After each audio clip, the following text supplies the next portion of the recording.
All right.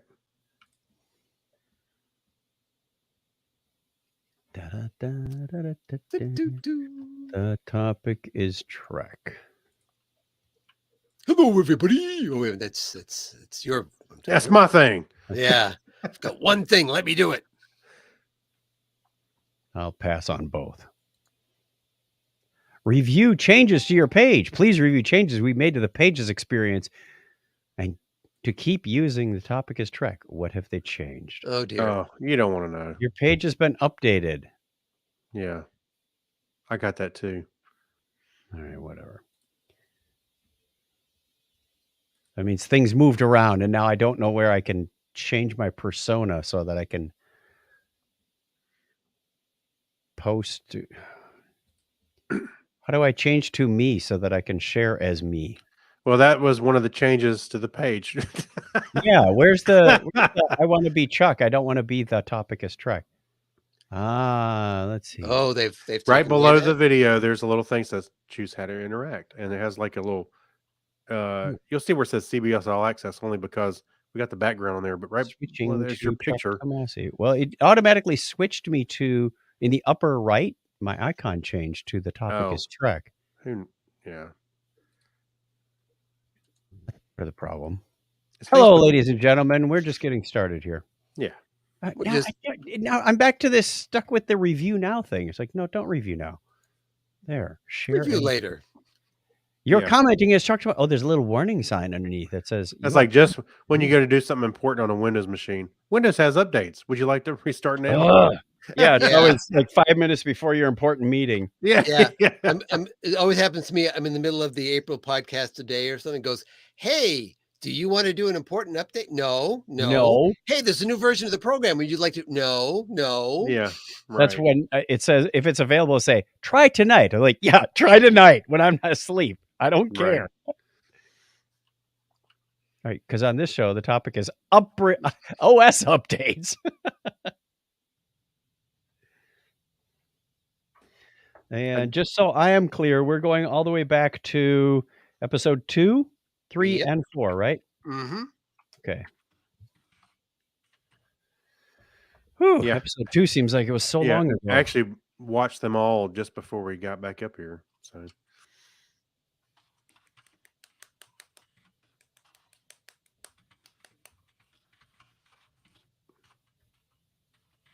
All right.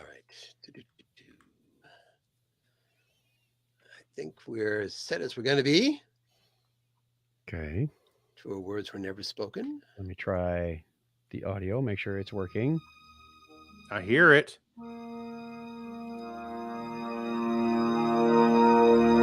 All that and more.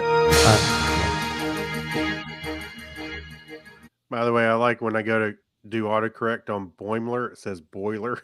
Yeah, the weirdest names that Google doesn't question you about, but Boimler apparently is just nope, not going to deal with that one. Nope. Add to dictionary. That's right. Add to internet. I mean, we have a viewer watching. Hi, viewer. Hey, viewer. 2 of them. Put some comments in there, and we'll give you a shout out. Yeah, It's come a on, trend. come in. Let us know you're there. We're just about to start recording. Yeah, I hope you're not some shameless bot. I don't think bots have shame in the first place. So, yes, they would be shameless. That's Right. kind of redundant or not necessary. Okay, you ready? Yes, indeed. I'm going to do the official countdown in 5, 4, 3. This is The Topic is Trek, episode 123 for Friday, February 16th, 2022. Coming up in this episode, Happy Star Trek Day! Belated, of course. To Martok or not to Martok? That is the question. And may fortune favor the bold Boimler. All that and more right now on The Topic is Trek.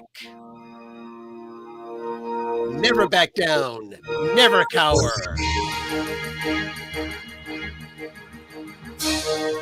Welcome to The Topic is Trek, the podcast that runs on impulse power. Join us for a journey where no show has gone before. If it has to do with Star Trek, there's a good chance we'll talk about it. Sooner or later, because on this show, the topic is Trek. Engage already. Engage. Oh, I just... We're engaged. Oh, congratulations. Congratulations. Hello, Yay. everyone. I'm Clinton, one of your The Topic is Trek co-hosts.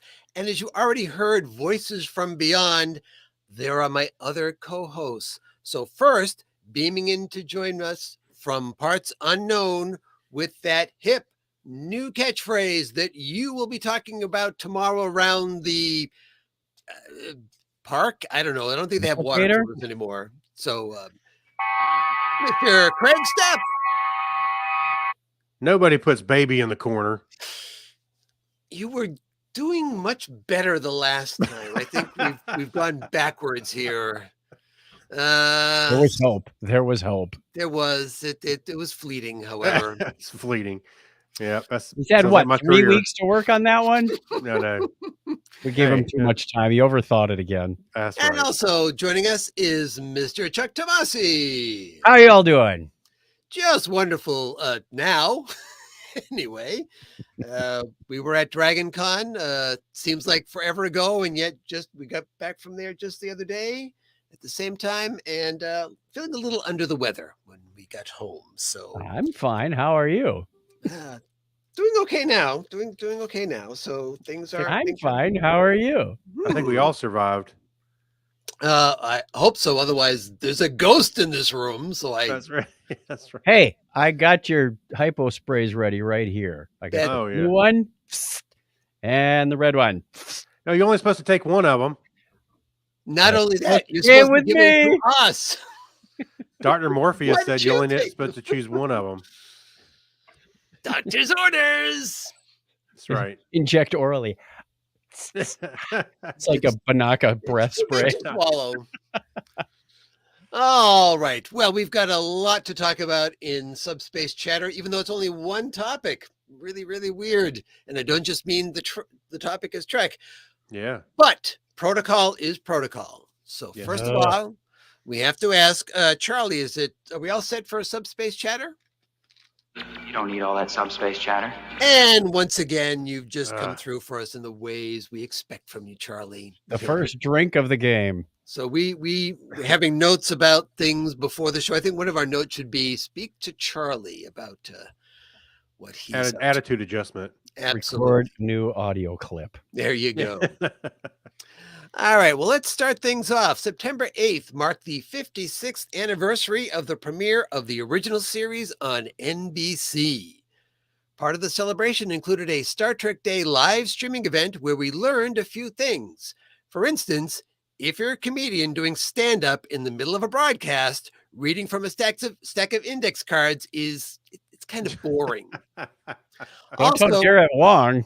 also, don't make your musical guest try to figure out what's going on because you hid them around the corner. Right. Oh, my goodness, my goodness. But let's move beyond all that and talk about a few highlights from the actual event. So kicking things off, Chuck. Well, first, a shout out to Jackie Cox and Mary Chifo for their coverage of the red carpet portion of the show. Being live, Jackie had a chance to ask Sir Patrick Stewart for his reaction to the passing of Queen Elizabeth, which had happened that morning. And Mary was given time to converse with Kenneth Mitchell. Bravo! All right, Craig, you're up. And on stage, Paul F. Tompkins and Tawny Newsome served as co-hosts. And not only are they both on Lower Decks cast member, excuse me, but they are also co-hosts of the official Star Trek podcast, The Pod Directive. Wait, a podcast? Wow, they must be rolling in the dough. Absolutely. There's money to be made here. We just can't find it. Anyway, What brought you to these lowly depths to make a podcast? I think that's what we're all thinking. But yeah, all right. So James McKinnon, makeup department supervisor for Star Trek Picard, showed up to give one cosplay fan a Romulan makeover. And it just happened to be the person in a Romulan costume. How convenient. But James also obviously had strong feelings about the decades-old procedure of putting straws up a person's nose while creating a life mask. Ugh. Seriously, don't bring it up with him in casual conversation. He will Yeah. just go on and on about it. That was funny. I think there was some issues going on there. Well, speaking of Picard, Sir Patrick Stewart, Jerry Ryan, and Michelle Hurd were on hand to talk about season 3. When asked what he was most excited for fans to see, Sir Patrick replied, and I will not be doing this in accent voice, that we can still do a job, an essential and necessary job for rescue and safety and hospitality when we are under threat.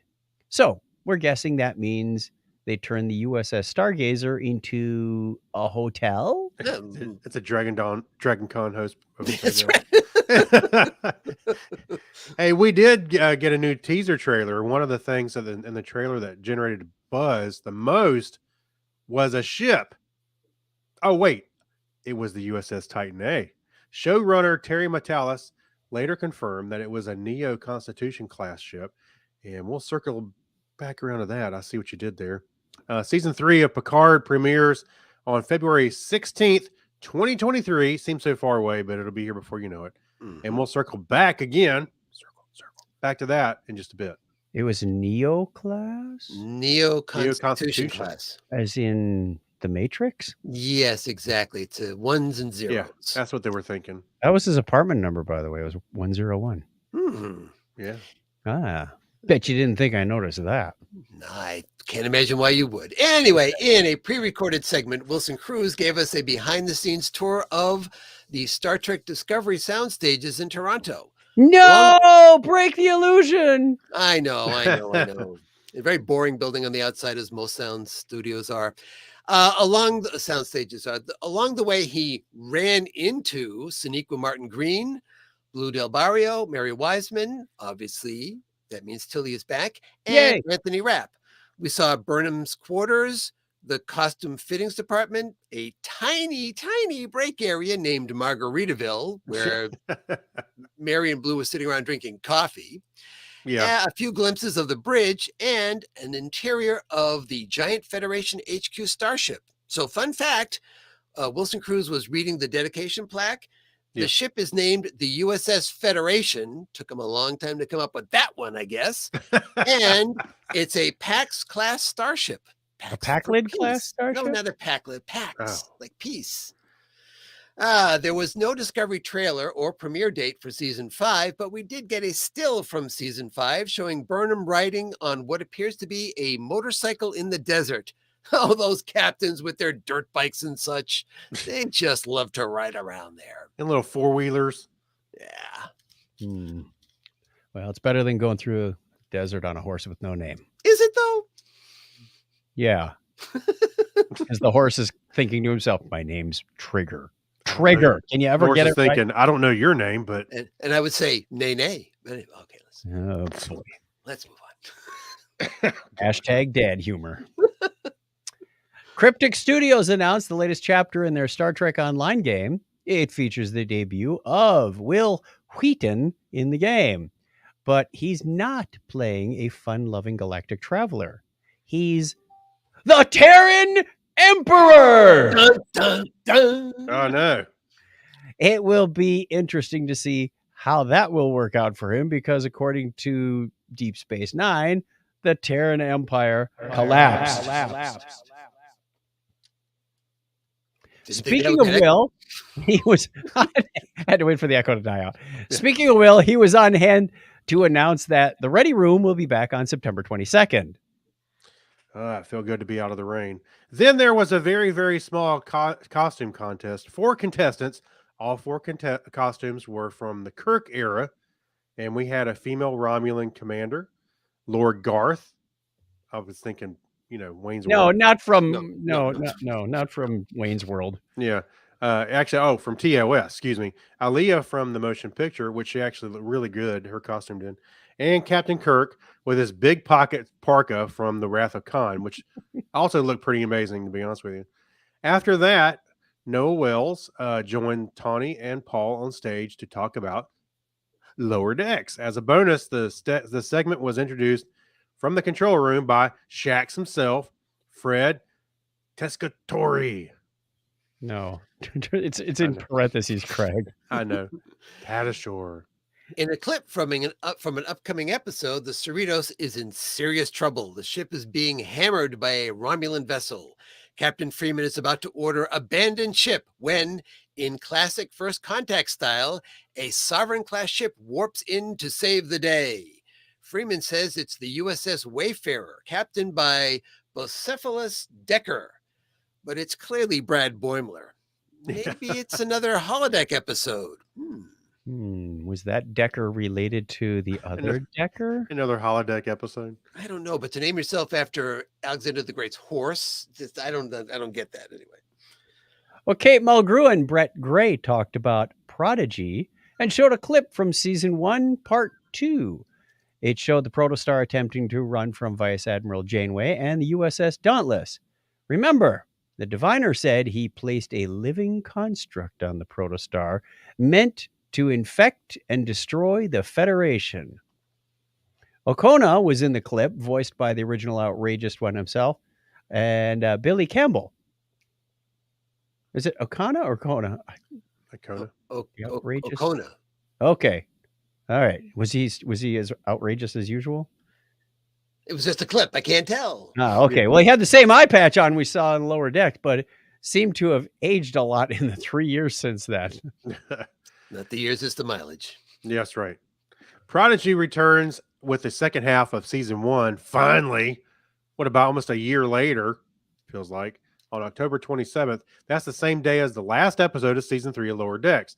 If there are 10 episodes remaining of Prodigy, season 1 will end on December 29th, a full 7 weeks before Picard premieres. Oh, we have to go back to Enterprise. Yep. Yeah, I'm afraid so. Start the holiday drinking now. Already did.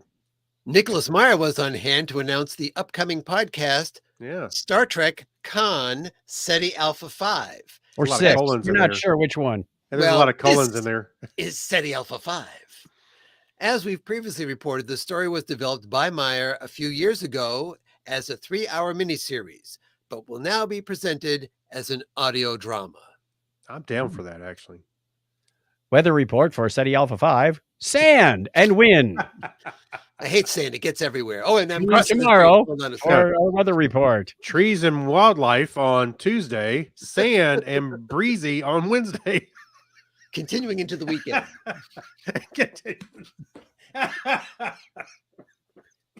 Put on your masks.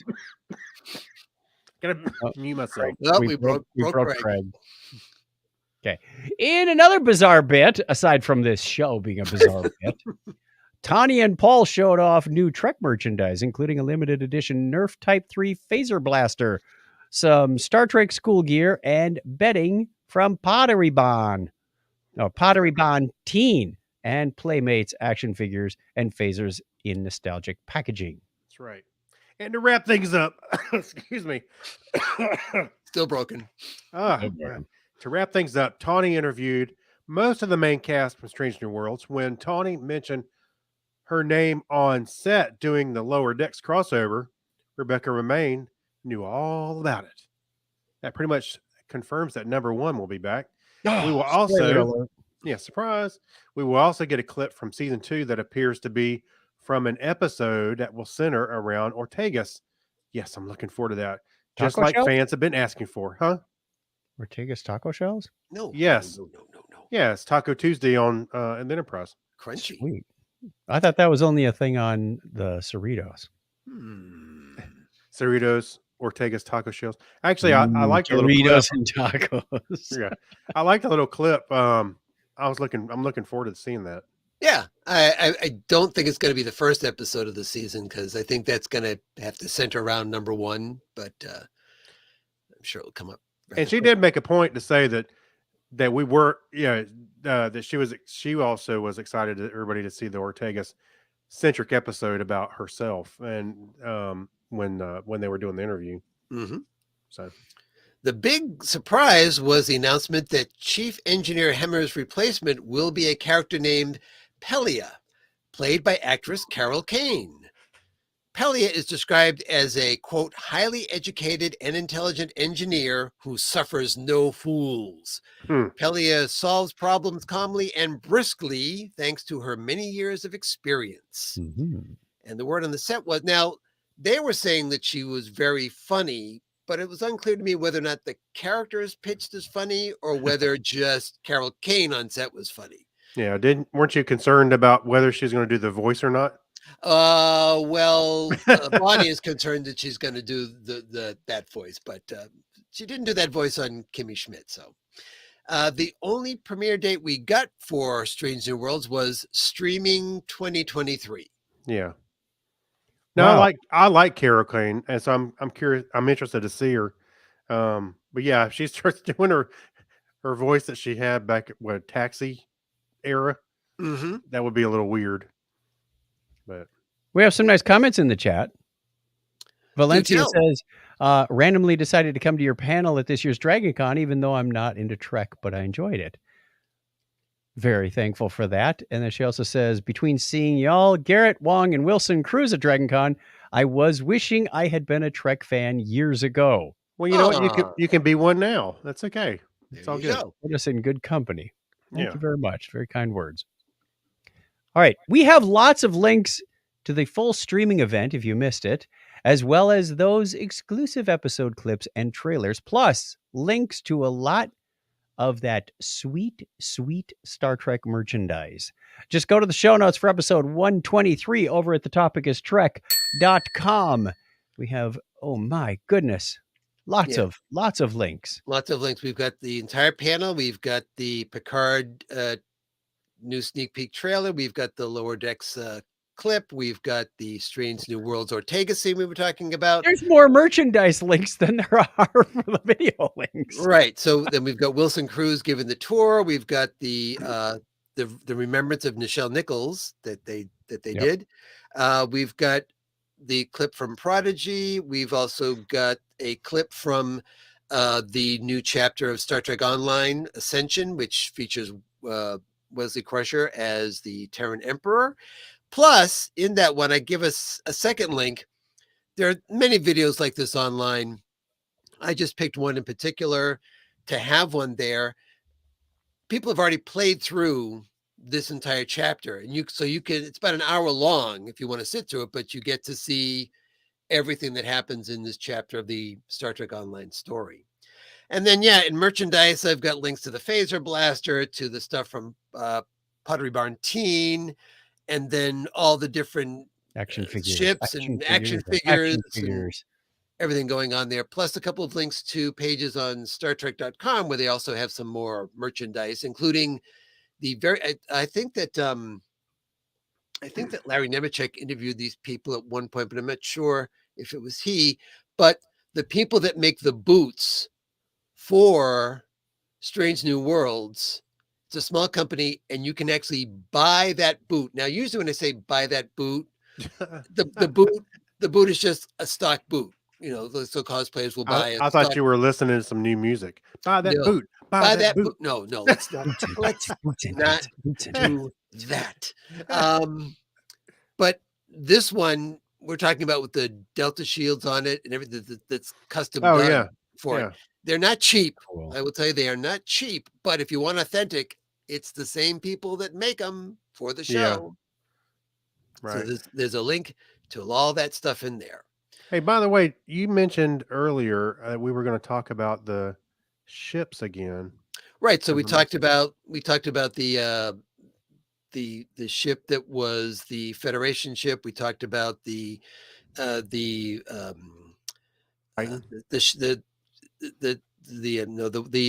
the Wayfarer, which was the Sovereign class ship. So there's lots of ships we see inside the different trailers and clips Yeah. from the and even ones we didn't talk about that are, especially the Picard trailer. There's glimpses of a bunch of different ships in there, and people Yeah. also think some misdirects in there. Yeah. There was a and you may have it in here, is there was an article from Terry Metalis where he was talking about the Titan, and they had a couple of really cool pictures, stills of the Titan A, and one of them was, you could kind of see that it had a circular dish again. You know, a lot of the ships have gone to, Discovery. I mean, I'm sorry, Voyager style, where it's kind of like triangular, or more aerodynamic, and they changed it back a little bit, and they even had they were trying to come up with a narrative why that was the case, and Doug Drexler and I forget who else was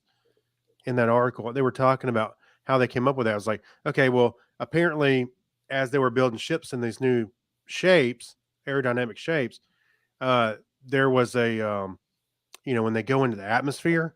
Right. So if you have to There was separate some, the saucer type of thing. and yeah, they said land- that there was some computer model that didn't recognize a certain thing. So Well, the problem, what was Yeah. actually happening, he says their backstory is that they did have to separate the saucer on a couple of these ships, and they weren't aerodynamically sound, and the Yes. computer didn't pick up on it. So they nosedived into the atmosphere and everyone was killed.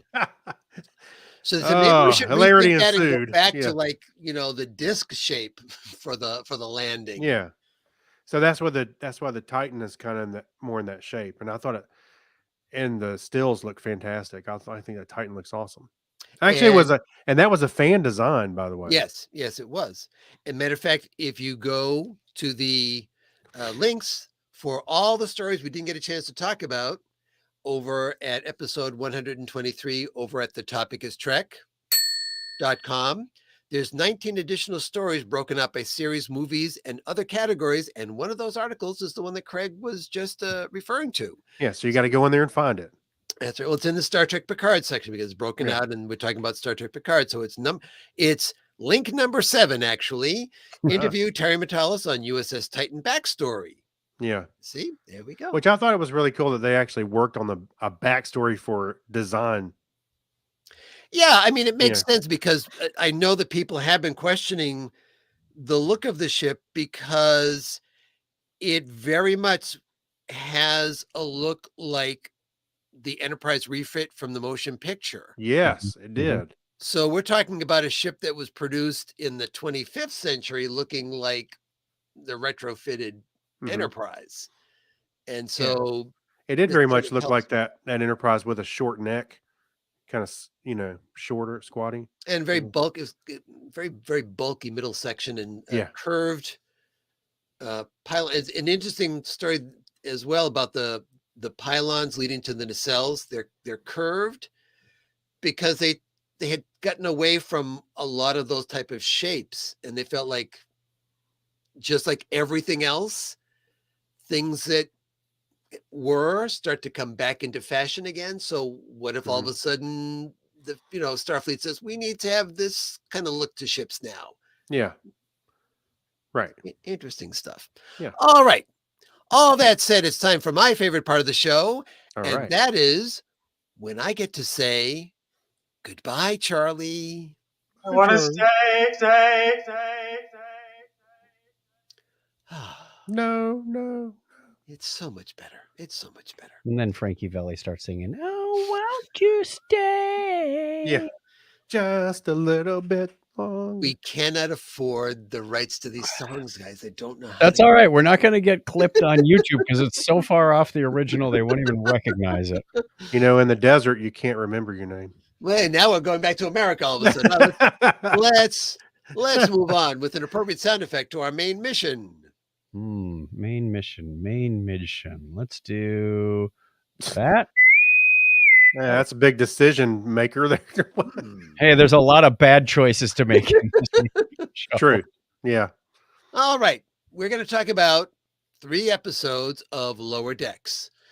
Because at our panel at DragonCon, one of our plans was to review the episode of Lower Decks that had just premiered the previous day. Right. But my wife Bonnie, before we left, said, Don't. people may not have seen that episode, and are you sure you want to be reviewed? So we thought, all right, let's ask people in the audience. No, I And- thought Bonnie was quoted as saying, "Don't." yeah, well, in general with podcasts, but anyway. Giving himself a lot of latitude there. So we did ask the audience, and yeah, not a lot of them had a chance to see the episode yet, and we decided let's not do that. Yeah, that was a good idea. That was a good decision because everybody's busy. you're not going to see that kind of stuff Right. necessarily. Too much going on. So we're going to talk about 3 episodes, beginning with that one, and that is Star Trek Lower Decks Season 3, Episode 2, The Least Dangerous Game. It was written by Garrick Bernard, not that Garrick, directed by Michael Mullen, and a very short plot synopsis that I took off of Memory Alpha is that on a tropical paradise island, Mariner questions Commander Ransom on how he structures his away team. Boimler makes a bold career decision. All right, so it's time to talk about The Least Dangerous Game, because we have 2 main stories going here. We have the story of Mariner and Ransom. and what's going on the planet. Yeah. And then we have Boimler and his career old trajectory. Boimler. Oh my gosh, that was hilarious. But we get a nod to nostalgia. I don't know if anybody actually played this type of game, but we start off with Martok talking to us, and we figure, oh, wow, it's great. He's going to be in this episode. Well, it turns out he's essentially in the glorified video game. Yeah. He's a game master for a Well- digital version of Well- on D&D called Batless and Panooks. Well, wasn't this a kind of a nod to the Star Trek VHS game? Yes. Yes, that's it it. was. Did either of you get a chance to play that? Because I played 1 or 2 video games, and it was like Never played it, but I watched a couple of videos on YouTube about it. I went, Yeah, okay, No. that's interesting. Because it was Gowron in the VHS version. but it wasn't Gowron. Oh, It wasn't it was- Robert O'Reilly? It was him, but it wasn't Gowron. It was Oh, like I see. yeah, he was another Klingon. I can't remember the Klingon's name, but uh, I never played it. Crank. But I remember thinking, oh, I'd like to check that out. But I did end up seeing some clips a while back on YouTube. I think it's all uploaded up there. yeah. The thing about those video games, at least the ones that I played, it's like, okay, now decision point, and you have to either you pause and risk wearing out the heads on your player. Yeah. Or you While the stop. jitter's in front of you. Yeah. Fast At least- forward to Yeah. You fast I'm forward fair. and it doesn't work, and you have to rewind again. You can hear the machine going. So was the technology really not meant for that medium? yeah. No, yeah, worst case scenario. Do not play VHS video games. Yeah. Oh, speaking of Gowron, that Boimler did say he was trying to upgrade to the Gowron expansion pack. Right. Yeah. And, it turns out that it actually isn't Martok. It's a knockoff that the Ferengis Oh, the created. Ferengis, yes, Martog. Yeah, Matt Rock. Matt Rock. But it was pretty good. I thought the game piece was funny because Because he was at Boimler's like, maximum intensity the entire time. yeah, Boimler's like, I would never do that. Okay, I'm rolling for it or And whatever. Boimler's got his Klingon skull cap and hair on. Like he just walked out a con but didn't affix it to his head. Yeah, he looked like he was from Galaxy Quest. Where it's kind of his hair was hanging out the side of it. Yeah, it was pretty funny. And there was one scene where they rolled the dice, and you could see, I'll say Galrog, whatever. He would look out. He was kind of looking out the screen, like, "Oh, I see you dialed it, or you died. You died in a bar, whatever he was." I thought that was very appropriate because, with technology, the computer would know where the dice landed. It could, So yeah. he could look at the dice as they landed. I thought Yeah. that was very cool. And That you don't was have that awkward thing like even with the laser disc games, like which one was it? Dragon's Lair. Dragon. Yeah. Yes. Where you would make a decision and it would go freeze frame. Yeah. And then go. Yeah, So you wouldn't have this with this game, even if it had to access. I see you rolled a 7. It'd be pretty much instantaneous. yeah. I could still see it on Dragon's Lair. With that pause you're talking about, all of a sudden, and then he'd scream and jump over something. Suddenly it's just a pile of bones that falls to Which, the ground and you start. which actually, Boimler's scream does remind me of Dirk the Daring. I did think it was interesting going back to Star Trek Day for a second, speaking of Boimler, that the actor, and I'm just trying Quaid, was Yeah. doing a bit, and it's Jack Quaid. Jack Quaid, and it's you. If you didn't recognize him, you recognize him at the very end because he just screams instead of "live long and prosper." He just goes, "Ah!" That's right. Yeah, Nobody's having fun until Boimler screams. he's got a distinct scream, almost like that Wilhelm scream. Well, I find his. that with voice actors, if you can't scream, don't bother. Well, those Quaids, they sure can scream. Mm. All right, do you want to continue with Boimler's story, or do you want to? Sure, explore- let's be bold and continue with Boimler for Okay, right now. yeah. Let's hunt that dog out. So he was. Come on, It was his discussion with Tendi, was it not? That he just Yes. decided, I'm no longer going to. Well, because Say, he "No, finds I'm out not-" that Vendome, who we'd seen in Oh, previous that's episodes, right. was now the captain of his own ship Yeah, because he opened himself up to these by new accident or yeah. I mean, Yeah. just kind of because the captain turned into a baby as a result. Not like that's ever happened on Star Trek before. yeah, But his whole life is built around this idea of how to become captain, and okay, I'm going to change my tactics completely and say yes to everything. Which I Right. thought was, I had a note on here that's he's asked to join the spring ball game, and he says Mhm. yes, and even though Well, he of course doesn't he have says it. no. Of course he says no, but then he changes his mind and he goes to that. And at the spring ball game, Shax asks him if he wants to join the dirge choir. He says yes, of course I will. yeah, right. He jumps into that, and then Lundy wants him to be Lundy a wants him skeletal boy. to be a drawing. So he says yes to that. So this is very insightful from a career management perspective. Yeah, it's the right tactic until it's the wrong one. Right. Yeah. It's something that a lot of people don't recognize in their career is networking will take you far in your career. It So will. he's discovering this, and I thought, wow, this is good. But of course, he Boimlers the whole thing up. Hmm. Yeah. Because along comes Cranch. Cranch, who Sounds was like a dressing. I want to hunt you. Right. Yes, you can hunt me, sure. Yeah. And it turns into a deadliest game where Boimler is the prey. And partway through the hunt, he sees Captain Freeman. Captain Freeman, you gotta save me. Yes, whatever it is you need. Cranch is hunting me. Cranch? Oh, what a lovely guy. I just had brunch with him this morning. I know.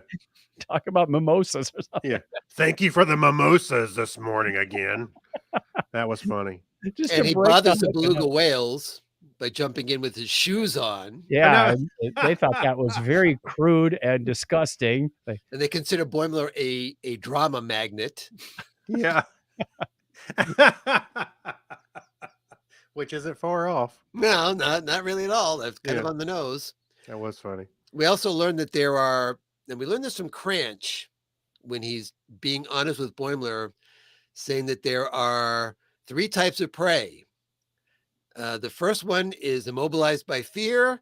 The second type tries to scurry away and hide, only to delay the inevitable. And the third kind is a winged lizard type creature that doesn't really apply to you.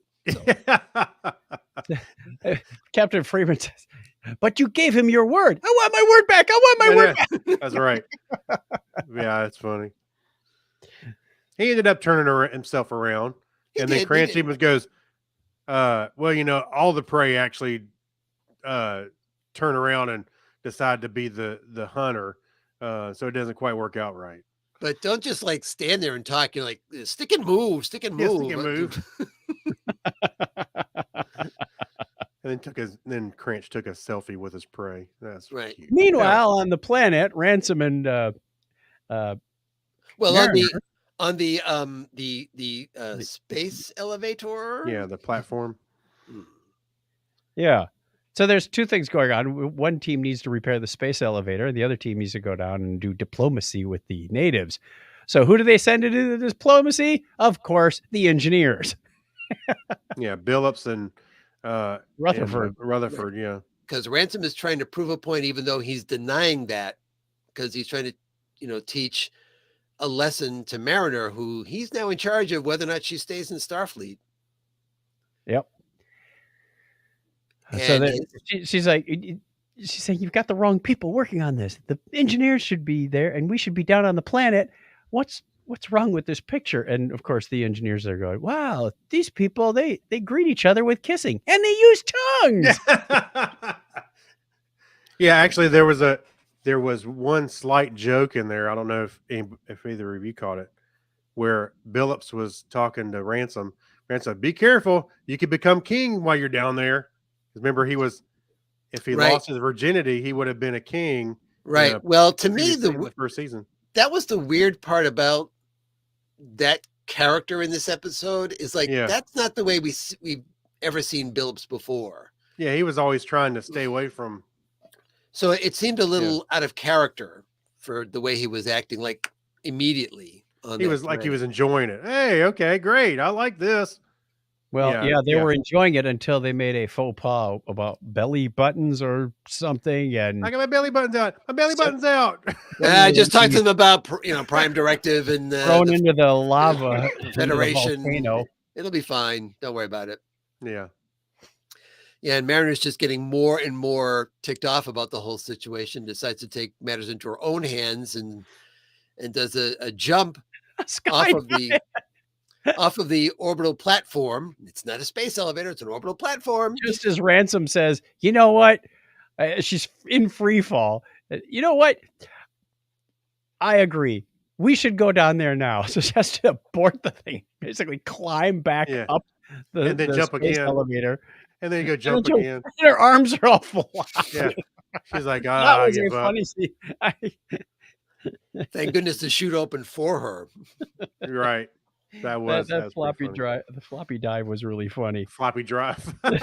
Yeah. Oh, and the leaders of the planet were a baby, a telepathic baby, and A sentient co-leader, a computer sentient computer 355. and a volcano. Yes. Have you heard of overkill, people? I mean, it's Yeah, that was it funny. provides a series of checks and balances. I don't know. That's 3 arms. So And of course, Ransom. Ransom gets goes as- down there and he's loses his Shiny. shirt, of course, and the people are health people. They're obsessed with fitness, and Ransom's abs. What do they say? Your lava His tubes lava are tubes. perfect. His Oh, lava my. Lava tubes are tubes. perfect. Yeah. It was all glistening, his whole chest. That was pretty good. All right. So that, in a nutshell, was the episode. I mean, of course, everybody survives. Okay, clearly from the episode. Ransom does admit that he was trying to push Mariner into a situation where she would Right. be defiant, but he never found out she was. So Right, which didn't say very much. It's like how well he said he had to make a stop at the little officers. Yeah, room or like he had to something go to the that. bathroom or something. Yeah. Yeah, so I guess that explain why he didn't get down there right away and say, "Hey, where's Mariner?" Because he had to make a little stop first. But that was funny. As soon as she walked in, he's ready to go. All right, let's go. Okay, well, let's.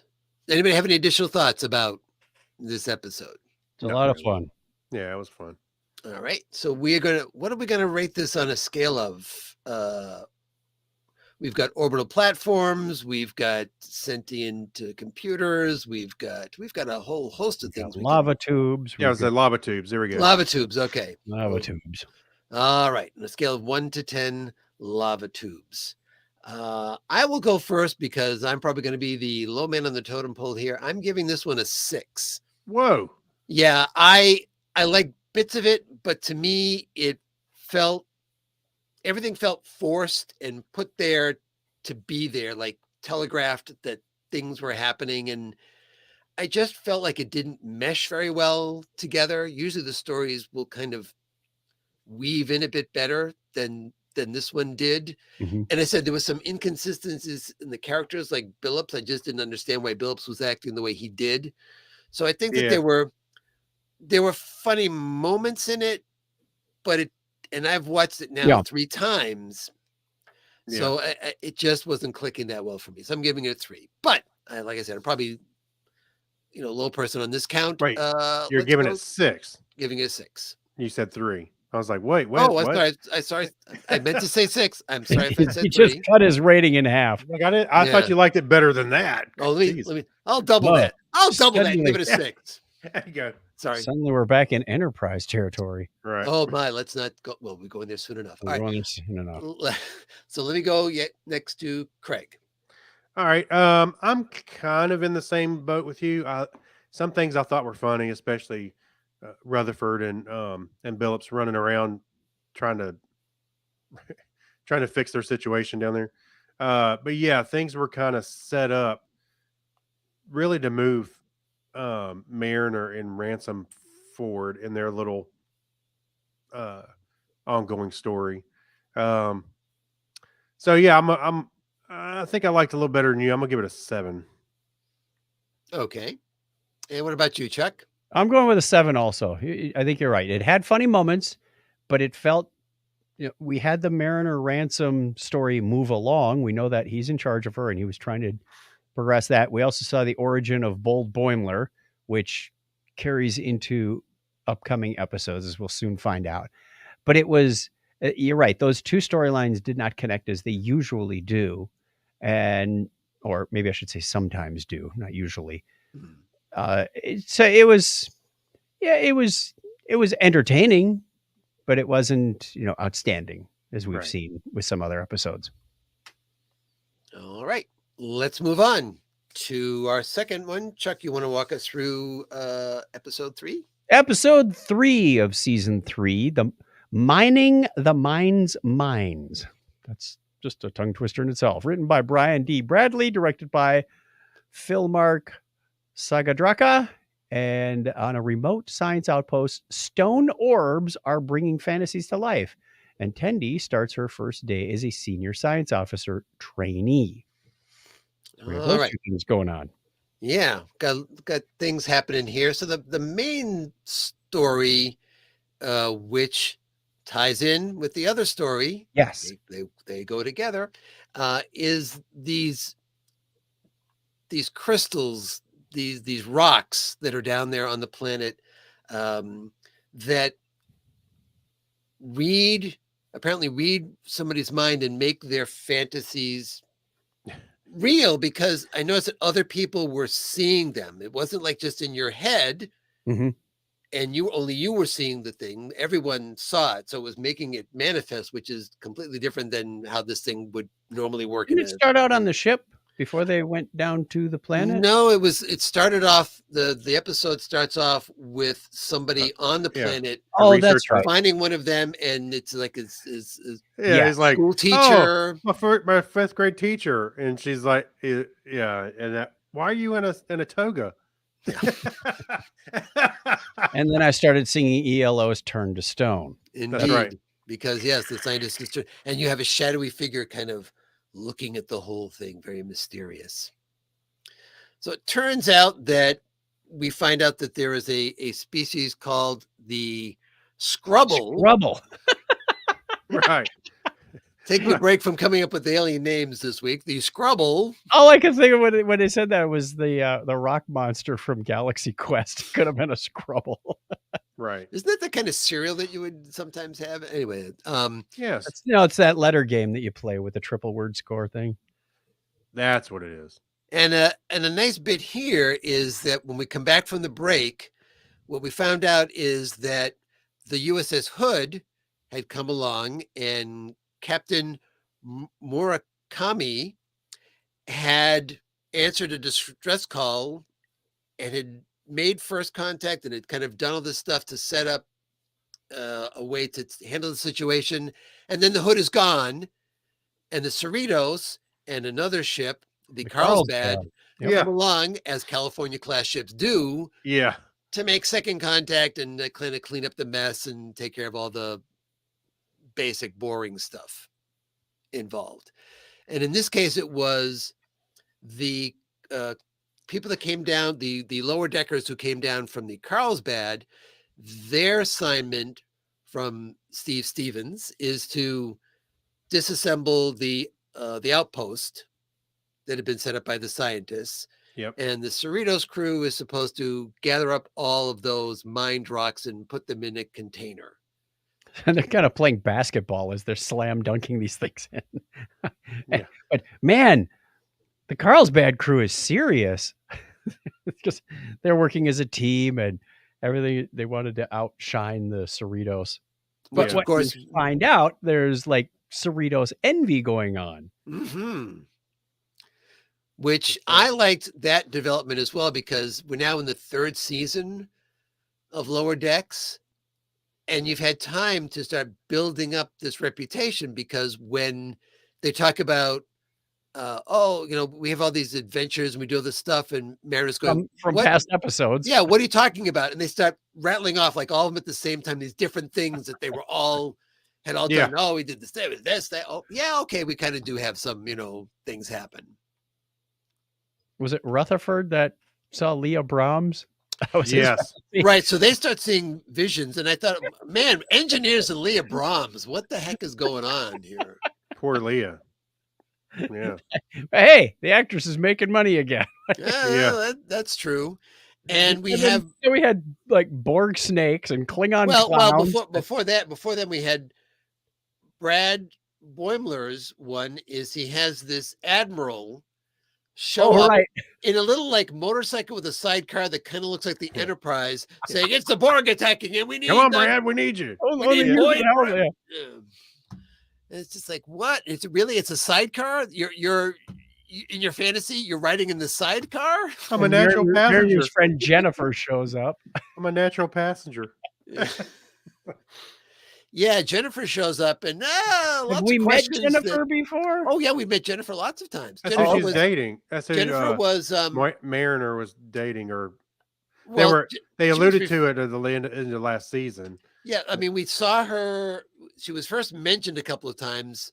I think in the very first episode, Mariner's rushing someplace, and she says, "Out of my way, Jennifer," and then something else says, "Shut up, Jennifer."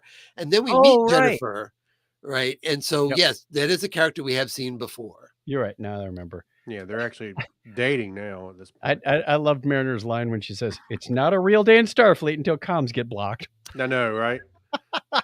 They can't communicate with the ship, of course. They really lean into their tropes well, don't they? Yes.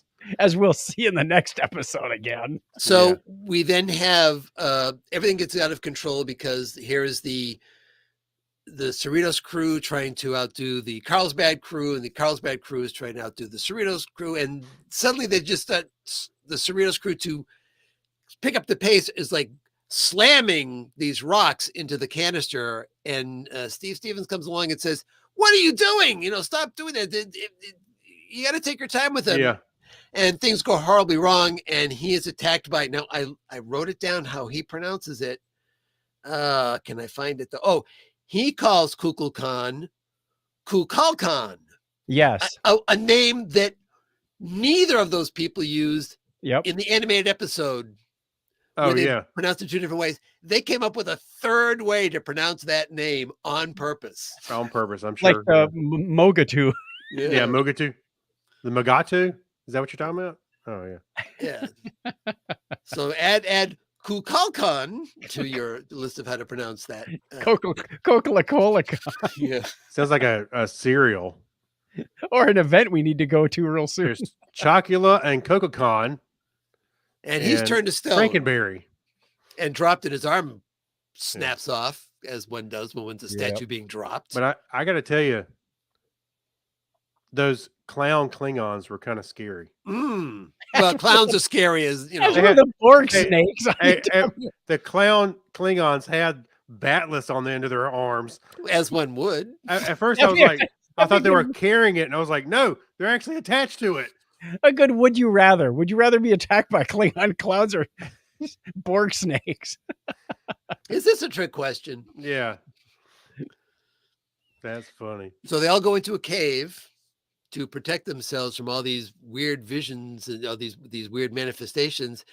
And then we have the revelation to find out that the Carlsbad lower deckers were envious of the Cerritos crew. Apparently the Cerritos is getting a reputation as being a ship that actually like does things, and like normal California class ships don't. Yeah, they're becoming the Enterprise level ship in the lower tier of the ships. and they find this a revelation to themselves, going, "Oh, didn't realize that was the case." Yeah. Meanwhile, back on the Cerritos, Tendi is meeting with Dr. Miglimoo, who we haven't seen in a while. I know. I was when I saw Paul F. Tompkins at Star Trek Day, I'm going, he's talking about Dr. Miglimoo, but we haven't seen Dr. Miglimoo But like speaking. once. We saw him sitting on the bridge like once or twice after the Yeah. episodes he was He had a in. major part in this one, although He it was did. a major screw-up part, but not to be surprised. Right. Tindy is thrilled to find out that she's his tutor and mentor. his as mentor, and he's thrilled to take on the job because he now has the pad that has the manual on it that he's kind of going to How to- skim through. Yeah, mentoring for dummies is what he's reading. That's right. Did you write that, Chuck? I've never done this before either, so this will Yeah. be good. Right. He's impressed by the forward by Spock, but then he's just like, "Oh, Vulcan stuff, Vulcan stuff, Vulcan stuff. It would be logical to hire an editor, Yeah, no. perhaps." Right. So he's giving advice, and his advice really is kind of the same as the one that the doctor gives as well, which is kind of go in to where the captain is, because he says you're going to be working with Captain Freeman during these negotiations, and you've got to get yourself in there. And essentially, when she fails and she goes to see Dr. Tiana, she says pretty much the same thing.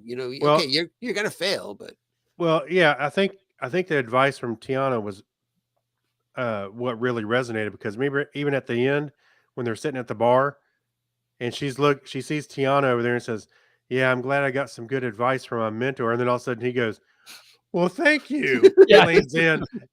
I was like, yeah. So you can tell that Tiana's actually the one that really helped her, really pushed her. right. So she's trying to get a word in edgewise while Captain Freeman. There's a patient on the bed who's going to lose his foot or something. Yeah. Wait, what? Yeah, that's right. So when That scene was priceless. So she goes in, and the captain of the two ships, the Cerritos and the Carlsbad, are arguing who's supposed to take this artifact that's been presented by the Scrubble. Scrubble to them, and they no, I don't want to be the person who took the prize thing away from the honored captain of the Cerritos. Will you just take the? It wasn't about the gift though. It started out as the Carlsbad captain was clearly younger, and he inferred or explicitly Yeah. said, I forgot which one. He basically called Freeman old. How the And- old school. Yeah. people- yeah. And that's what started this whole tiff. And then it got to this gift that was going back and forth, like, no, you take it. No, you take it. Yeah. And then Tendi comes in and just smashes the thing and goes, "Hey, there's Starfleet technology in here. What the heck?" Which ties into what's happening down on the planet, Yep. because they discover that these rocks aren't really taking just kind of the superficial stuff. They're taking everything. And they saw the Starfleet equipment in there Mhm. in the cave. And Yep. so it comes to find out that there's cahoots being had here, Yes. That's right. Cahoots. because the scientists wanted the Federation technology, and the Scrubble wanted, I don't know, more rocks. I don't know what did they want. I don't. Yeah, that was pretty much it. They just wanted rocks. Nobody understood what they wanted Right. or why. There was a good scene at the end where they were riffing on Boimler again. Like, oh, Boimler wants to be people. Yeah, I know. I am people. Yeah. That's funny. All right. Any more thoughts about our second episode? Just Ah, Klingon clowns. That's the thought. Yeah. Mining the mines. That one's not Right. going to age I well. suspect I go first in this one, right? Yep. You do. All right. I'm giving this one an 8.5. I thought it of hit what? the human notes. Oh, Klingon what are clowns. the spheres? Whatever those Oh, Mind rocks? orbs. The Mind orbs. orbs. Yeah, 8.5 orbs. Although I wouldn't recommend the half, because that means one of them's open and you're in trouble. Yeah, you don't want that. So let's just round up to 8.5. Okay. What about you, sir? Wait, I didn't give my thesis yet. Oh, but wait, there's more. Yeah. I like it tied together, which we said was lacking in the last one. Tendi, busted and it solved the problem. She advanced her career a little bit more. Miggly Moo got a major part in this, although his ego is a mile wide. I thought it Yeah. worked well At least he stopped talking in food metaphors, so we got that. Yeah. for a while. that's coming back. I thought the whole thing about Jennifer and Leah Brahms and this whole fantasy thing brought some interesting character insights to life. Like, okay, then. Yeah. So that's where it gets the 8.5 from. Who's next? That would be Craig. All right. I'm also going to give it an 8.5. And I really liked it because it didn't 100% focus on Mariner. He was on it kind of a little bit everybody else. And there was funny, but Leah Brahms, I was like, oh my gosh, that's just funny that they brought her back.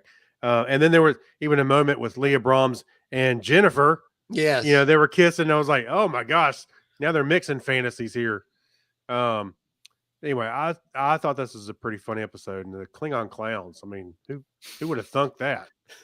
You're really obsessed by these Klingon clowns. You'd have Clowns, nightmares. man. They give me the creeps, man. This cosplay next year. Yeah. Don't Klingon look in clown. the gutter. There's a Klingon clown in the gutter. He's down I there. know. That's right. All right. That's down to me. I'm also going to give it an 8.5.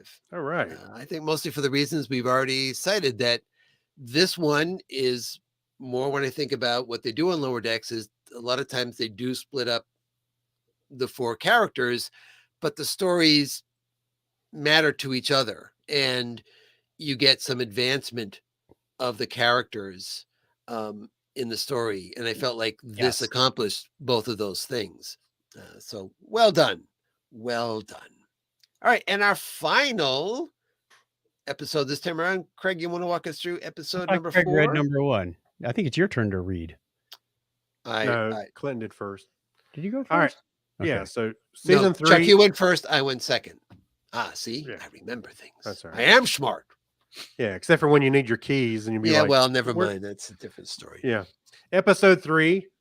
Season 3, episode 4, Room for Growth, written by John Cockrum, directed by Jason Zurich, and the synopsis given to us by Mary Alfra, I'm sure. Mariner, Boimler, and Tendi clash with their arch rivals, Delta Shift. The Cerritos Delta Shift. The Cerritos engineers go on a mandatory relaxation leave. Well, I didn't even know there was. I mean, it makes sense that there's other shifts because obviously somebody's got to be covering the ship while you're sleeping. Oh, they've, Yeah. That would they've imply rented- that there are 4 Alpha, Beta, Delta, and Alpha, Beta, Gamma, and Delta. And we never even knew up until this point. I don't remember anybody referring to our. Well, we've seen other usual people yeah, walking they- in that they- hallway. They've had episodes where they've interacted with them and a change of shift. And there was one episode I think had more centered, not centered on them, but yeah, we'd have reference to them before. Okay. I'm gonna have to go back and watch every show again because they're I know, touching right? on things that Well, were Yeah. lightly hit before, but they're really starting to dive deeper into them. as they should. As you have more episodes, you have your own backstory. Your own hooks, that you yeah, can your own hooks you can sink into. I again, Star Trek trope. We've got a mask situation. Yeah. Yes, right off stop the bat. touching the masks. Captain Freeman has got the mask of Manuki on her face and Yeah. turning everything into stone on the ship. Yeah, And it looked of course, like when a she- scene from Raiders of the Lost Ark or something. she Yeah. doesn't take any blame for it. It's all Manuki's fault. Yeah. It's all Manuki's fault. Well, it is, I mean, I don't think her desire is to change, to have like flowing water on the floor of the Cerritos and change all the conduits to vines. I like it. These like when they were- writers have to be watching like back episodes and going, yeah, I want to take the episode Mask from TNG and Yeah. riff on that for a while. Let's see what we Yeah. can do. I did like when they were trying to it was over and they were repairing the ship. They were pulling out pieces of stone and the screen would Yep. show up. Yeah. Yeah, so the poor engineering team has to take all the stuff and undo it, all Yeah. the stuff that Captain Freeman didn't really do, and of course, Billups is starting to have a meltdown because of it.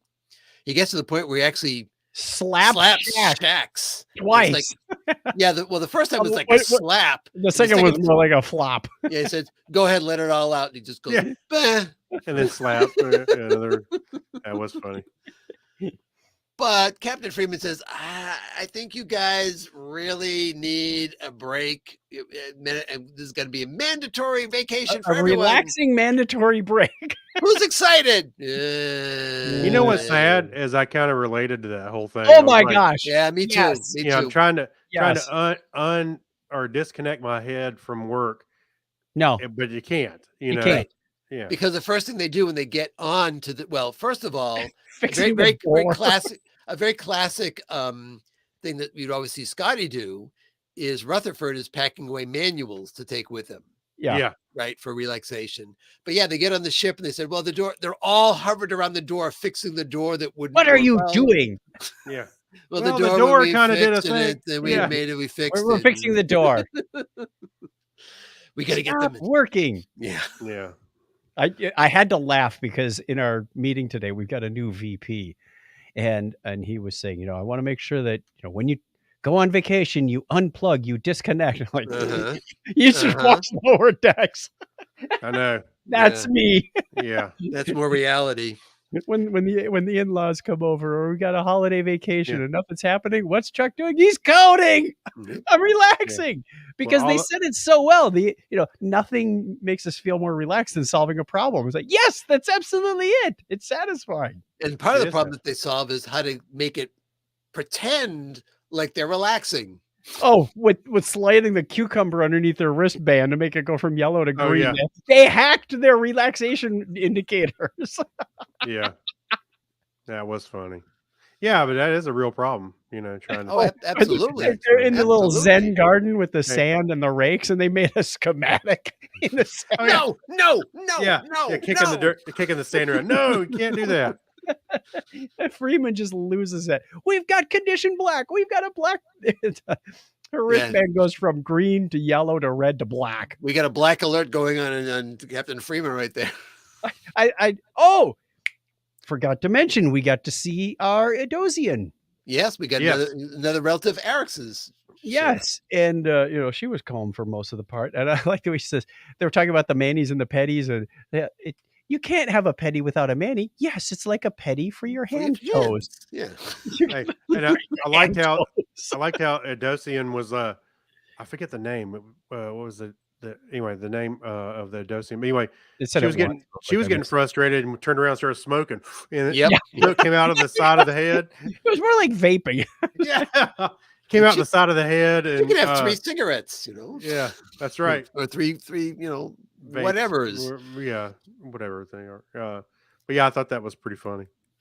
We also got to have some lines from our new chief of security, or our new co-chief of security, I guess, for that Lieutenant Kayshawn, when he's chasing Oh yes, the captain through the halls. He's saying, Zenrock tending his fields in the spring, spring. And he's trimming the flowers. And Yes. he's blurting out some more stuff like so and so killed their grandmother. Like what? Yeah, who would come into space to want to tend a garden? And they cut to him. That's right. That's right. But it's been a while since we'd seen him, and we get to see him and we get to hear him this time around, which was good.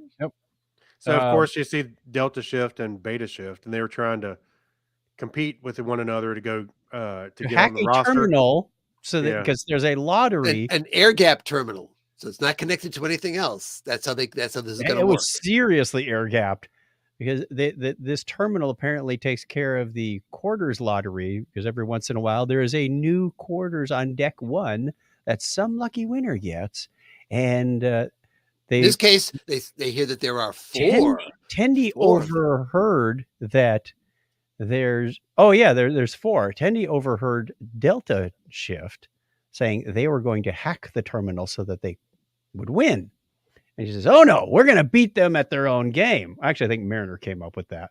Yeah, but Tendy was kind of into it after a while, going, "Ooh, Oh, yeah. I want to Yeah. explore this, the cutting edge." They're going through the bowels of the ship. They're going through some just really strange places.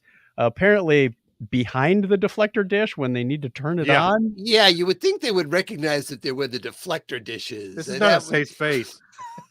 there'd also be some like warning signs. Yeah. Yes, right. No, it's just a fun place to be. Zero and then gravity boy. Through a swamp. It's like, why do we have a swamp on the Cerritos? Well, you got 2 dolphins and a tank of water. What? That's right. Beluga whale. How weird is the swamp? Also, we get they went through the holodeck with Shax and Ta'ana. Oh my goodness! Oh, want that- please, that was dark. I need That- brain that got- bleach. That got really, really Raunchy. my. Yeah. Yeah, because they're just my. Hang on, I want to tell you how I lost my tail. And she says what ship it happened on, but we don't. That's all we get of the story. from Oh. her. Yeah, they're going in there to essentially it's foreplay to go into the bank in the holodeck Rob the bank. It And- turns safety protocols off. and just start shooting everything up. And all of a sudden, Shax goes, "No, put the protocols back on," which much relief to Yeah. our lower Boimler. deckers who are behind the counter. Actually, Boimler. Right? But Shax says, "You never asked me about how my day. I died, and you never even asked me about it." So That's Yeah, right. they had to get some personal It's a grievances. little couples out. therapy. yeah, Yep. Yeah. so good. They're working on those issues. Yeah. We also find out about Ransom's churro Olivia. Yes. That's over the top bizarre. Yeah. This was his girlfriend, or who was It was Olivia? his wife. It was His wife. when he was. Yeah. And he's made a churro effigy, but he keeps her fresh. And then, of course, the last scene you see in the show is, I need 35 Junior, churros. I need 45 churros in a brown bag. Yeah. Yeah. The brown bag is And- important. And Mariner goes, you know what? It does smell like cinnamon in his office. Ew. That's right. So the Delta shift and the Beta shift, our regular lower deckers, are sort of bonding because they're trapped in this little compartment to try Which and is get weird hatch because open. it's pretty much the same thing that happened the previous week, right? Yes. Yeah.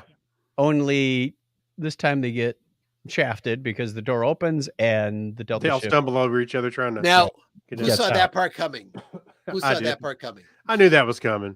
Because clearly they're just like, "Oh yeah, let's all be friends." Yeah, and Doors Tendy's open. Tendy's the eternal optimist.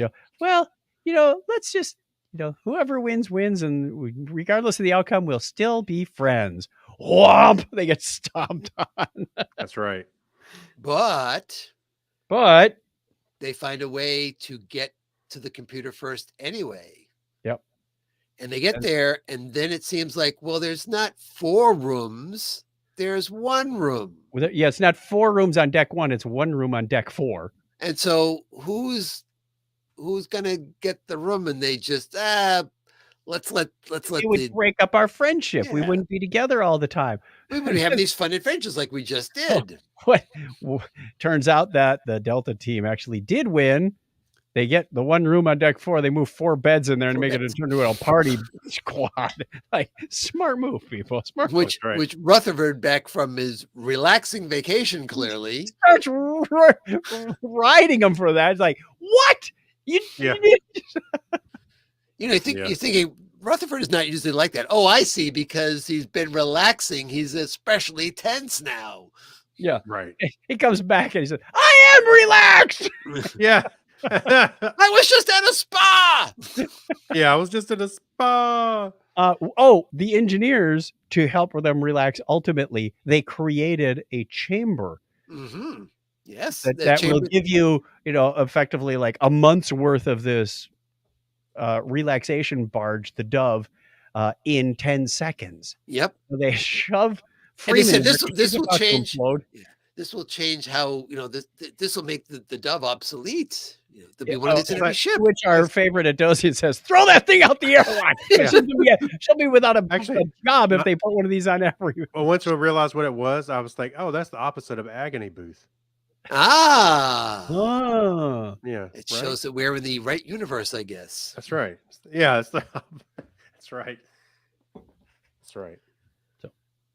I All need right. the engineers. Let's give this one a rating. All right. So let us go. Let's see. What are we using for rating? Tendy's little blob friend? Yeah, Churros. Gloopy. No, Churros. Churros. Oh, yeah. I Craig did went want to. churros. I did want to mention quickly Gloopy because Gloopy just suddenly Ruby disappears. doesn't stay in that beaker very well. Yeah. Well, That- he well, gets that was knocked out and then he yeah. crawls away, but then she gets cut- him, and we never. That's Gloopy was like a plot You device, know what? and he's That's gone. going to go down in Star Trek lore as one of those plot points that never got resolved, Oh, Goopy, not Gloopy, Goopy. along Yeah. with the Okay, the who's going first? I think Clinton goes first because you haven't been first yet. Well, I was first, and then we Oh, went in you're reverse first. Oh, order. Craig's first. Got to Then. keep up. Got to keep up, Chuck. Yeah. Got to keep up. All right, let's Who's see. on first? I don't know. I just got here. Anyway, I'm gonna also give this one an 8.5. I liked it more than the last episode, which I liked, but I don't think it's enough to bump it to a 9. So I'm gonna stick with an 8.5 on this one. 8.5 churros. Who ate the other half churro? I Ransom, I guess. No, No, that's wrong. That's wrong. Clinton, I don't Clinton know. did before he voted. Churros. Churros. Space churros are the best. All right, so we'll go back in that order again. So Craig, you are next. I'm totally giving this one a 9 because as I mentioned earlier, I kind of related to the whole can't take a moment off to relax kind of thing. And I thought there was a lot to like in this one, especially even the Endosian. I saw the Endosian smoking, no less. Yes. So I'm giving this one a 9. I wonder what Eric thinks about exactly.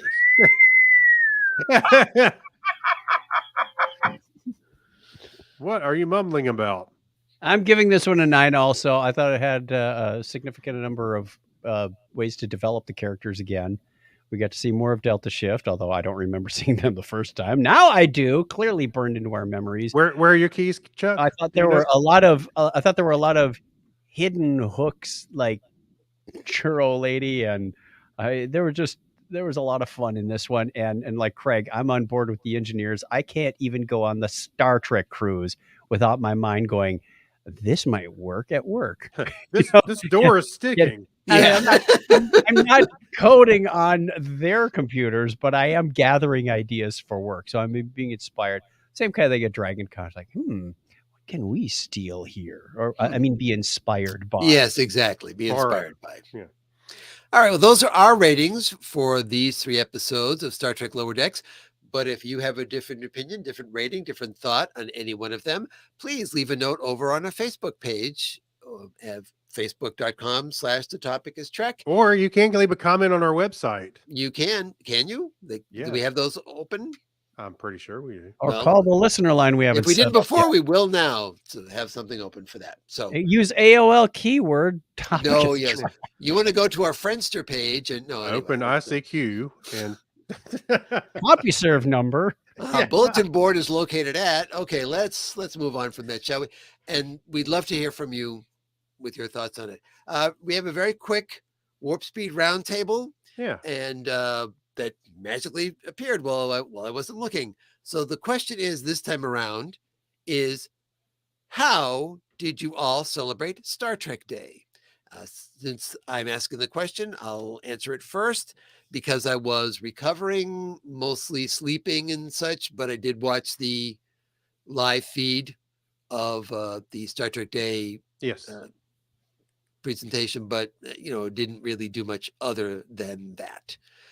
So I'll go around and say, Craig, what did you do? Although I know what you did, but what did you do? Yeah. So actually starting in that morning, I was working that day, but I had my tablet off to the side and I watched, or at least I had an episode of each of the seasons an episode of each series running all day long. So I watched basically an episode of every series. Did you randomly pick, or how did you decide No, what to watch? I didn't like go get some grand list or anything. All I did was I would just pull up the next series and whichever one was next in my playlist, I would just watch it. Okay. And all the way down to the short treks, and I watched The Trouble with Edward. That was And I think you were commenting on it's getting harder and harder to fit them in a day. yeah, because there's like 12. There's 12 series now, so yeah, I might have to start picking and choosing. Maybe a couple days. I don't know, but Gonna get a Yeah, running we'll see. start the day before. Make it celebrate Star Trek week. Yeah, exactly. right. You know, I Right. may even put the list of I'll put the list of what I watched in Sure. in the show notes. But yeah, it was fun. Did you do anything special for Star Trek Day, Chuck? I went to the temple, prayed to the prophets, and He did stole some the silent he stole the thing, and he ran out the scribe and You have the Sword of Kalis. yeah. No, I have more like the napkin from Kalis's last lunch. Oh, okay. All right. Fair enough. Where he wrote his grand plans on Still a holy relic of some kind. and some barbecue sauce. The empty barbecue sauce bottle of Kalis. Right. It is spicy barbecue sauce. It's Yeah. right next to that Ketracel white. Okay. Well, with that said, it's time to refill the dilithium chamber and to warp on out of here. So you can find Oh, wait a me. minute. Here you go. Whoop. Davy Sitter says I celebrate Ah. by watching a train wreck and listening to confusing and bad music. Oh, So Dana said she was watching the live stream. I thought she was I- listening to our show. Well, Whatever. no, Yeah, that's that's what I thought too. that would make some sense, but no, it was very confusing. Yeah, we didn't touch on all the confusion that was happening, and we mentioned a couple at the Yeah. top of the thing. I mean, yeah, it's the nature of a live event to have some things go wrong, but we also had a couple places where the screen just blacked out. Yeah, and they early came back on, again? it was doing that a lot. Early on, yeah. We also had several places where the teleprompter was not keeping up with the co-hosts, and clearly Reggie Watts couldn't, as far as I could tell, he couldn't see the stage. He probably couldn't hear the people on stage, and he probably was getting minimal direction in his ear because he was just vamping a lot of times, and sometimes actually calling out the name of the person whose voice he was hearing in the ear, saying, "I'm not sure what to do now." Yeah. So I don't think that he was properly prepped on what he was supposed to be doing. Now, Oh, also, that's you should disappointing. say, well, he should be able to improvise. But the problem is, I don't think he had any clue as to when that time was and how long that time would be because no one was telling him anything. And whatever music he was trying to make would blend into the theme music for whatever show they were talking Well, it about. wouldn't even blend in. And it They was would just like- start to play their music. And Right. Well, that's what I was getting at. The idea was for it to blend in or something, but it didn't. That didn't work either. And there's a lot of room for improvement on that. Yeah, I think that also we spent a lot of time talking about the the things that were announced on Star Trek Day, but it really was kind of not the level of announcement you would be hoping for. Like I would have hoped we would have gotten, with the exception of Discovery, like a date for everything, so know when Strange New Worlds is coming back at this point. Because Discovery, believe it or not, this week they just wrapped the writing on season 5 of Discovery. So they're still in the thick of it. So I don't blame them for not giving a date for that one. Yeah. But Strange New Worlds wrapped a while ago. I think you could you could at least give a ballpark spring, summer, Yeah, fall, right, something right. like that. And probably because they didn't have anything to announce, but I really would have liked to have had something about the next Star Trek movie. I know, know, right? it's- I was kind of hoping they were going to give us something about that, but yeah. There was like 2 shots from any of the motion pictures that are Kelvin timeline from all of the stuff that they did about, little clips from shows to start the broadcast, for the tribute to Nichelle, for any of that stuff. They didn't interview Zoe Saldana about it. Maybe she was unavailable. I don't know. But so I felt like, yeah, it just felt like it could have been more. Like it was almost very last minute. Well, even Nicholas Meyer last year felt like was he better. was. Last year was more. This Last year they had a live orchestra, right? all sorts of Yeah. things. Yeah, this So- year was like way pared down, and Maybe that's the recession version of Star Trek Day we got. Yeah, except that they had it rather There's a than in the labor shortage. except they did it at the Scoble Center, which is where the Star Trek exhibit is right now. But so they had to do it remotely when it would have been cheaper, if they're talking about cost cutting, to do it on the Paramount lot. But they went someplace else as a remote broadcast to do this thing. So that's money involved, even if Look, it's they should just save some money and get us to do it.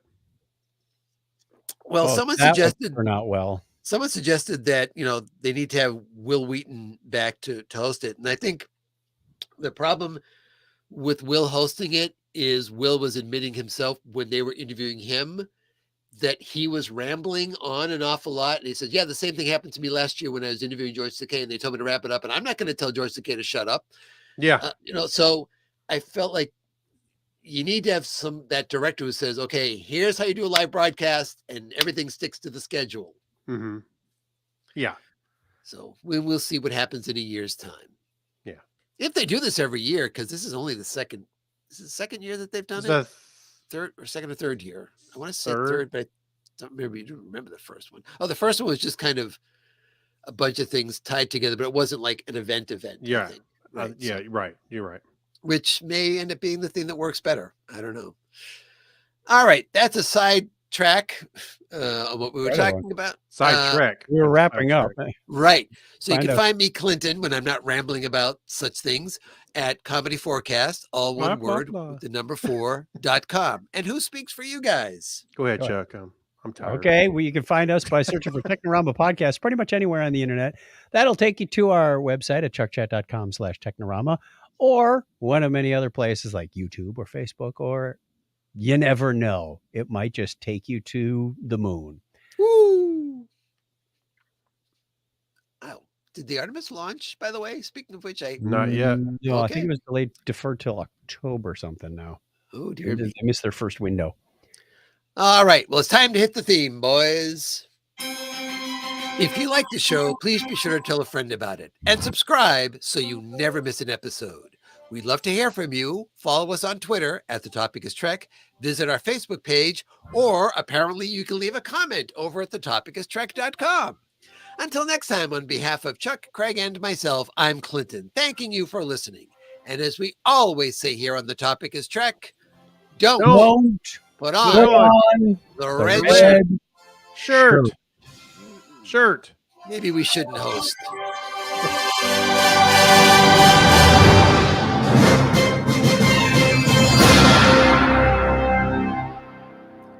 Wasn't Reggie Watts supposed to be here? I'll go get him.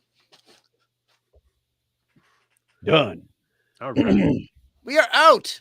So thank you, people who were watching us live. Yes, thank you very much. Or watching later. Valencia and Davey. That's right. All right. I'm going to end the broadcast day. All right. Thank you. Thank you. Bye, everybody. Love y'all. Love.